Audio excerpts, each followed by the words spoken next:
ما تكلميش حد خانِك، ما تقبليش على نفسِك إنِّك تكمّلي أصلًا في علاقة زي دي خالص، خالص، ما تقبليش على نفسِك تالت مرّة إنِّك تكلمي حد بيخونِك أو حد مش مقدّرِك عشان كلّه هييجي على دماغِك أنتِ في الآخر.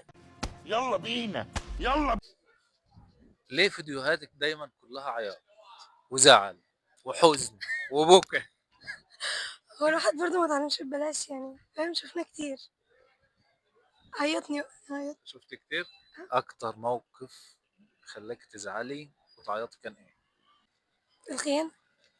هتسأل نفسها هي وحشة عشان تتخان؟ لأ الخيانة، خيانة. وبالذات لمّا تيجي من حد قريب ليّا أو حد مش متوقعة منّه الموضوع ده.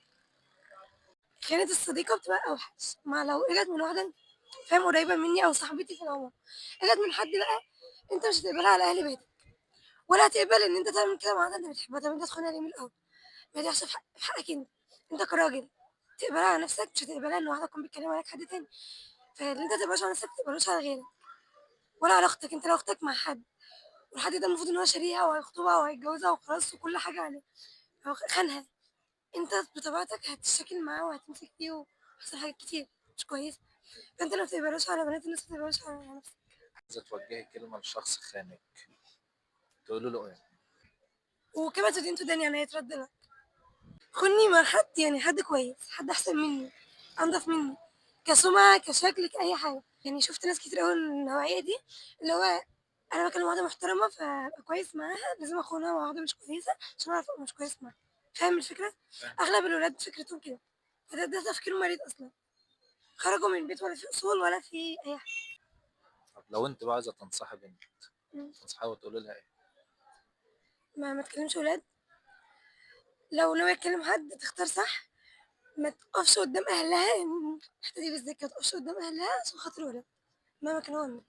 ما تقفش قدام اهلها عشان خاطر ولد. ولا إن هي يعني تراهن أهلها أو تتراهن على حد، لإن في الآخر هتتكسر قدامها، وتسمع كلام أمها في أي حاجة عشان دايمًا الأم بيبقى لها نظرة في الحاجات دي. بس هي الاختيارات.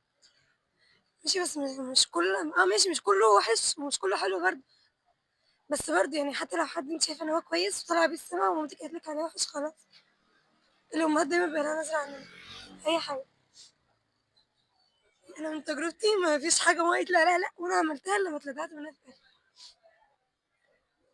وجع خيانة الصديق ولا الصديقة الأكتر؟ الصديقة الصديقة. بتوجع توجع. بتوجع أوي. تخيل اتخانقت مع صاحبتي أصلًا. لأ أصلا. لأ الموضوع ده ما تكلميش حد خانِك، ما تقبليش على نفسِك إنِّك تكمّلي أصلًا في علاقة زي دي خالص، خالص.